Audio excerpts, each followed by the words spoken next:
As will be mentioned in the following modules, in some indoor environmental quality prerequisites and credits, the spaces inside the building are categorized as occupied spaces or as unoccupied space.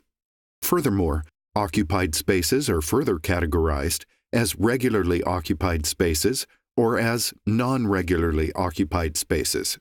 For exam purposes, it is important to know the distinctions between them. For LEED, occupied spaces are active spaces intended for human activity, such as private offices, dorm rooms, restrooms, or corridors.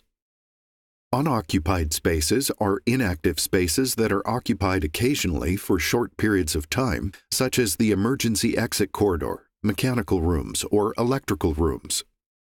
When further categorizing the occupied spaces as regularly occupied spaces or as non-regularly occupied spaces, the duration of occupancy is considered. Regularly occupied spaces are spaces where people spend time of more than 1 hour of continuous occupancy per person per day on average.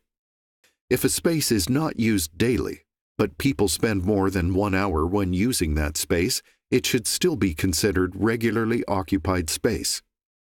Examples of regularly occupied spaces would be auditoriums, private offices, dorm rooms, meeting rooms, or reception desks.